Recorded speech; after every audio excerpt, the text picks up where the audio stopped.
राम राम मित्रों। आज एक कहानी सुना रहे आपके लिए। जिला शाहजहाँपुर में एक जगह पड़ती है ऊंचाहार,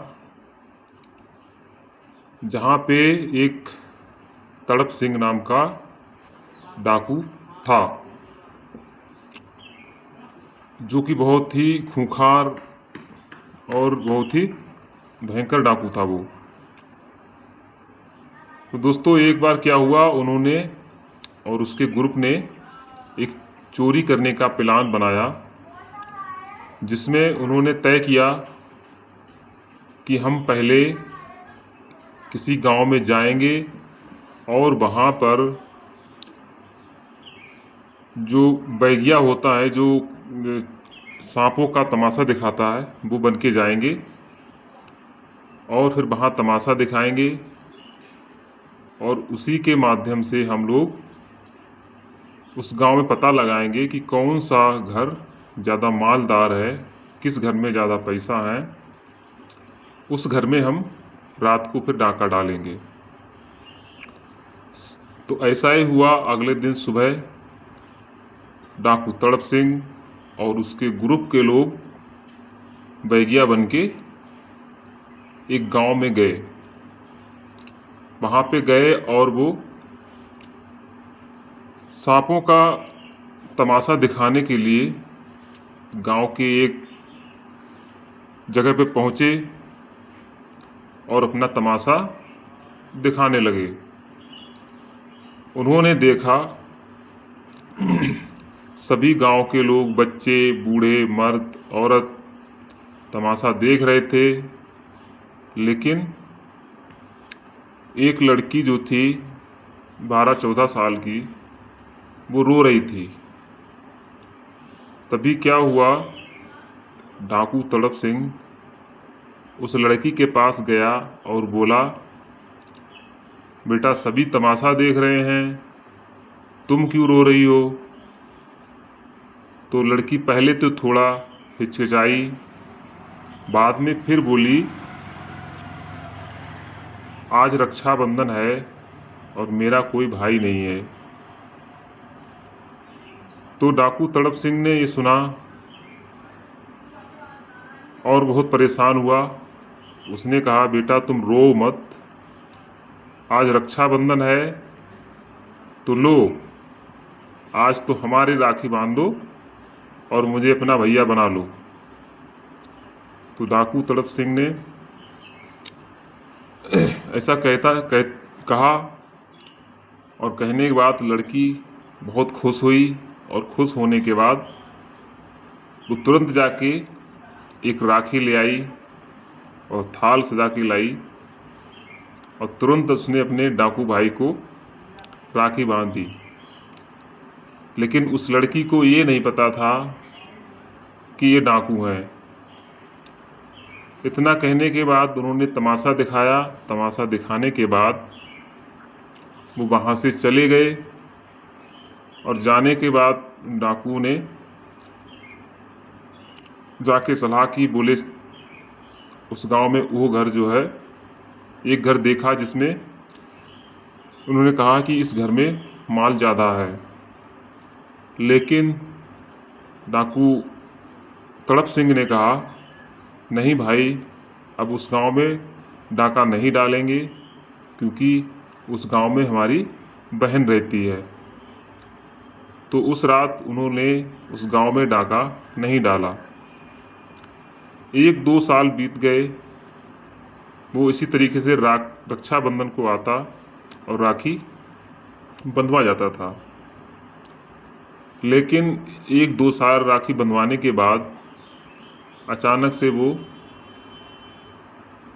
उसने राखी बंधवाना बंद कर दी और वो राखी बंधवाने नहीं जाता था।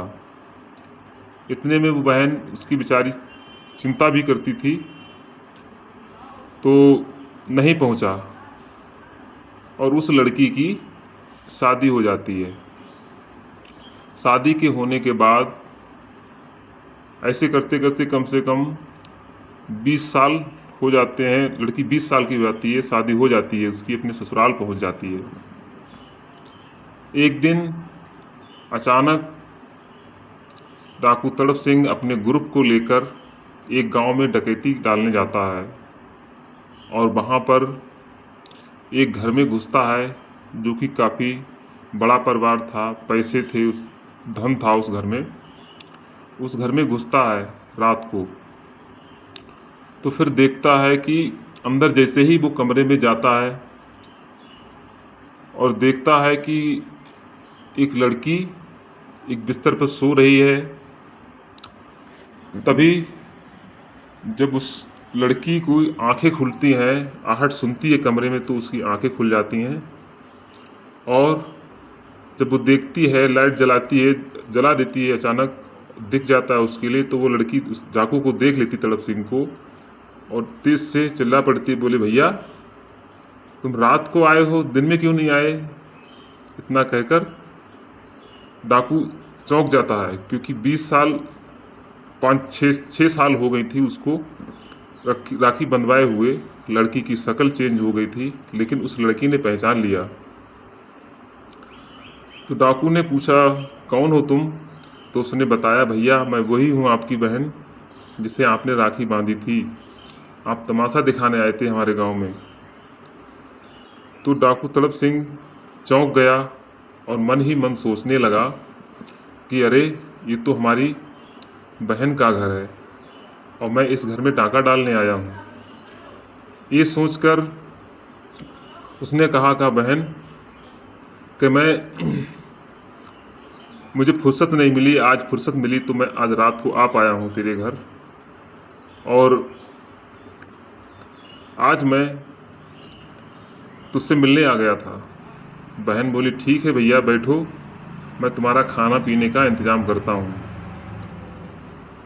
लड़की खाना पीने का इंतज़ाम करने लगती है और उधर क्या होता है, डाकू तड़प सिंह जब वो बाहर जाता है और कहता है अपने दोस्तों से, दोस्तों ये मेरी बहन का घर है, इसमें आज डाका नहीं डालेंगे।